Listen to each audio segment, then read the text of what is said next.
Today we're going to look at building some chairs for our tavern or inn. We got tables, now we need some chairs for patrons to sit on. So from the dollar store I'm going to get some 3/8 inch wooden cubes and some popsicle sticks, and then I'm going to cut about 7/8 inch lengths off of the popsicle sticks. Some are going to have the rounded ends and some are going to have square ends, and that's okay. It gives us a little bit of variety. What we're going to do is we're going to glue the cubes to the base end of the popsicle stick. Just a little dab of hot glue, and then attach one end of the popsicle stick round side up, square side down, and I'm going to use the mat to make sure that they align and sit flat. One dab per cube, one piece of pop stick, line them up. Make sure that they sit flat. Get into the zen and the art of chair making, miniature chair making, that is. Goes pretty quick. I'm making about a dozen here.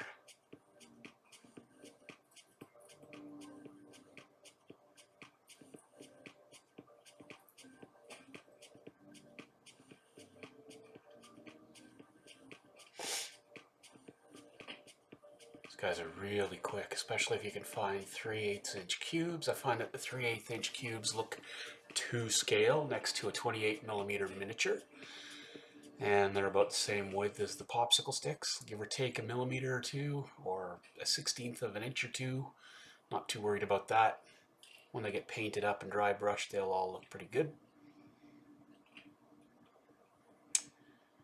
Moving along nicely here. I did choose hot glue over PVA or white glue or school glue. A little quicker, keeps me moving. Might be a little bit of stringing, but I can deal with that. Just a tiny little dab of hot glue into each cube and using the mat to line up the bottom so they sit nice and flat and straight.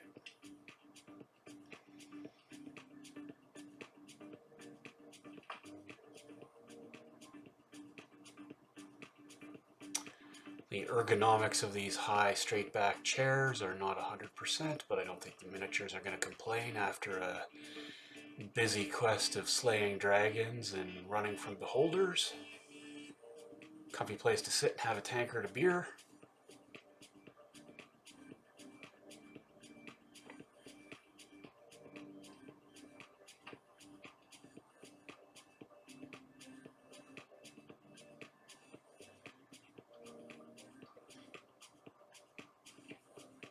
Last one. And there we go.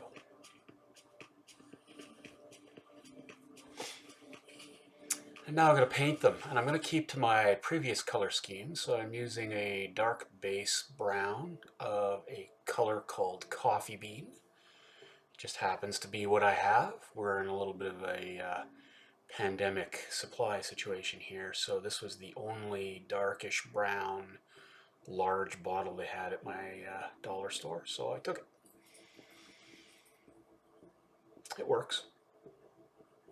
And since all my wood floors and wood furniture are based and painted roughly the same, they're all going to match up and look unified and like they belong together, which is okay. Don't have to be perfect. 99% coverage is fine. They're going to get dry brushed and highlighted.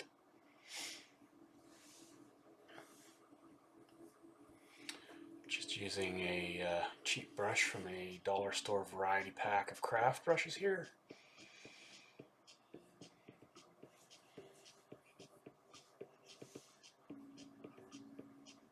Doesn't take very long, one at a time. Throw on some tunes, watch a movie, listen to your loved ones. It's all good. Zen and the art of wargame terrain. Or role-playing game terrain. These work great for Dungeons and Dragons, Mordheim, Warhammer, Fantasy, you name it. Any 28mm figure will be happy to have a nice place to sit when they're done the battle.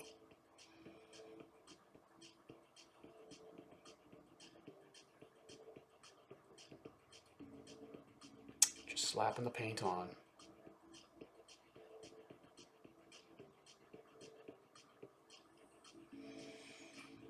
I did about 16 to 20 of these chairs in a short afternoon, not counting dry time. Chuck them in a drawer, pull them out when I need an interior setting.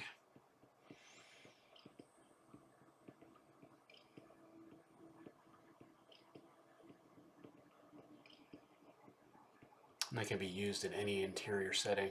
Wizards' towers, inns, taverns, houses, administrative buildings, palaces. On the table from a couple feet away, they just look like little wooden chairs, which is fine.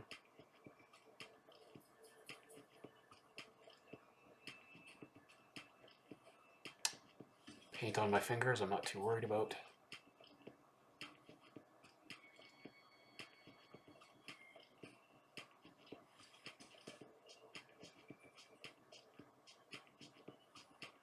It'll wash off with some warm soapy water in a few minutes.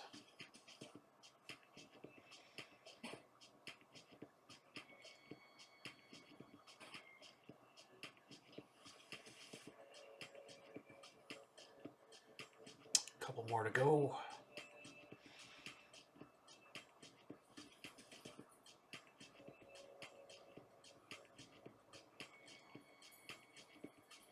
Once they're all painted up, we'll move on to the next step.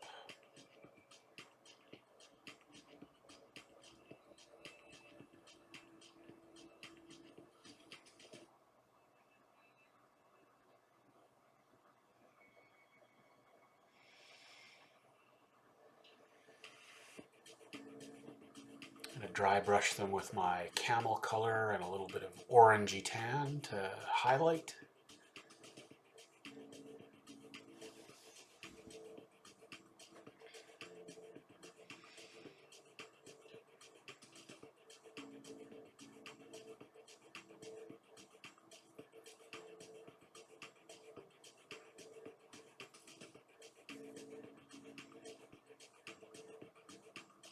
They're surprisingly effective as just little scatter to add some flavor.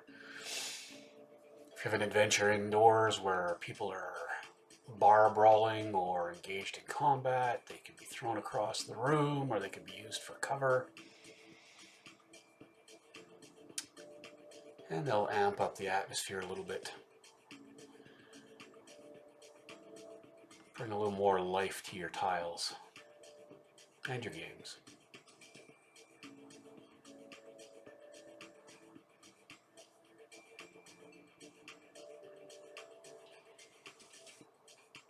There we go, all painted.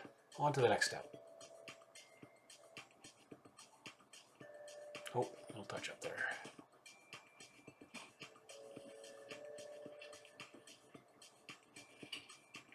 And here we're just going to dry brush them with tan. Makes them look weathered and aged. Gives a little three-dimensionality to the pieces on the table. A little interest for the eye.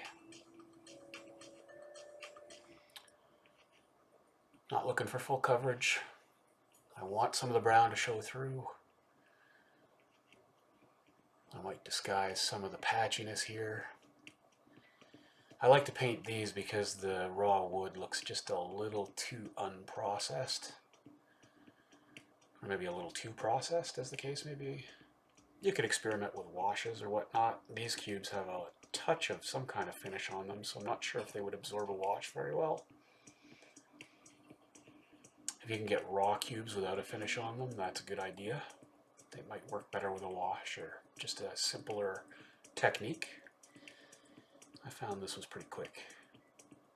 Just a couple of brush strokes for each one.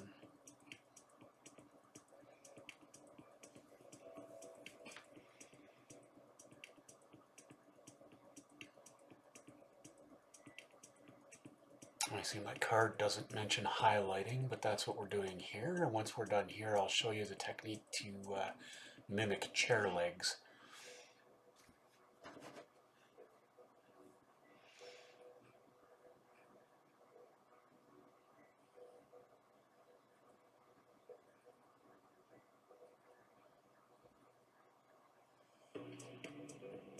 Just a couple more to go.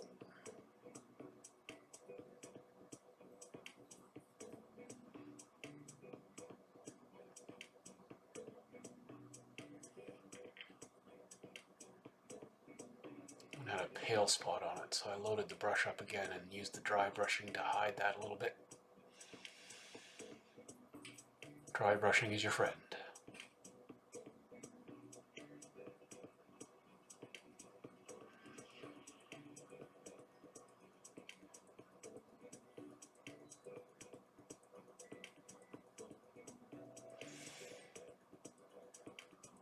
Almost done with the dry brushing. Last one. Now after this I'm going to add a little bit of bright orange to the same camel tan color. There it is. And with that orangey tan, I'm just gonna hit the tops of the chair backs. Just adds a little more color depth and kind of mimics the idea of chandelier or lantern light reflecting off the top of the chair backs. A little more visual interest, and it unifies these chair schemes with the rest of my wood floor in tiles and the tables that I've created for indoor decoration as well. Just a couple of little quick touches. Doesn't need a lot. It's easy to get them overwhelmed.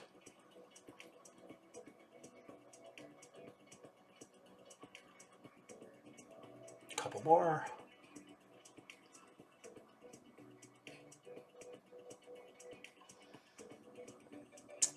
And there we go. Next step.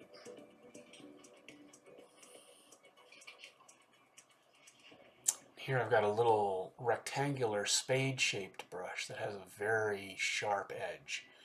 I'm going to use a little bit of black paint and wipe a little bit of the excess off. And then I'm going to use that to paint a black square on the cube part of the chair, leaving just a little bit at the top and a little bit at the front. And what that does is, on the table from a distance, it looks like the chair actually has 4 legs instead of just a block of wood with a plank attached to the back of it. Just a little visual illusion to help sell the idea that these are chairs instead of just a hunk of wood. Now, for the technique, you can see that I'm touching my 2 fingers together underneath the chair.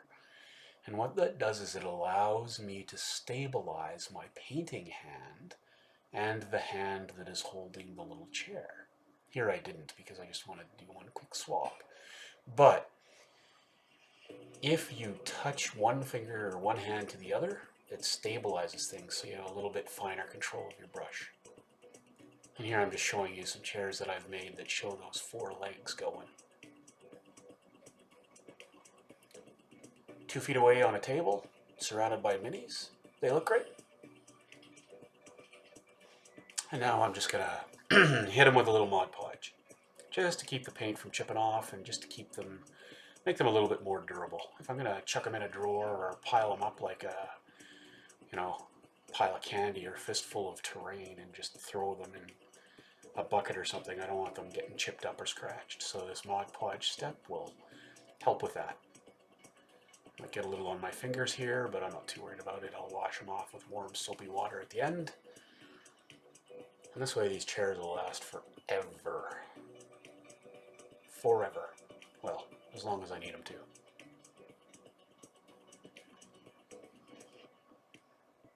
Doesn't take too long. A couple of strokes with each brush. I don't have to dip it too frequently because the chairs are small and there's enough Mod Podge on that brush to do several between dips.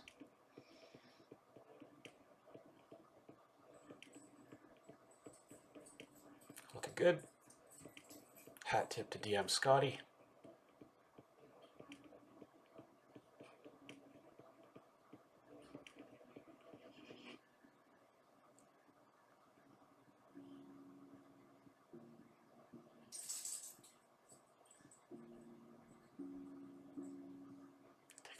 off that one. It has a little extra.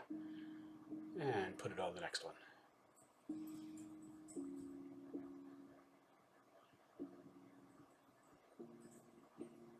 And just keep plugging away until I get them all done.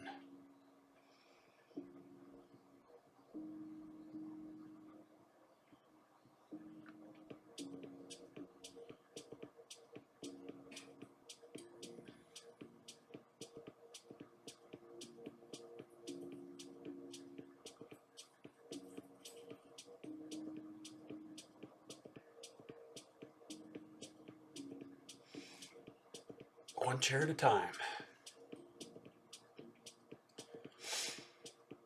How many of these are going to get tossed in the next bar brawl in whatever inn or tavern we place them in?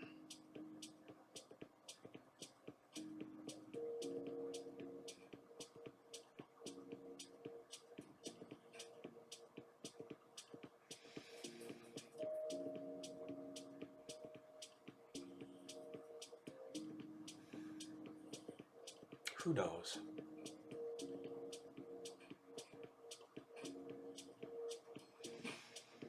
Almost finished here. Thanks for tuning in.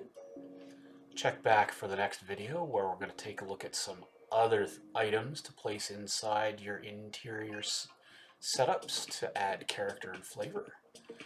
What else can we put inside of an inn? We've got tables and chairs. Maybe we need some crates and kegs and barrels. Possibly a fireplace, mantle, and hearth. Maybe a bar. Tune into the next video and find out what we put together.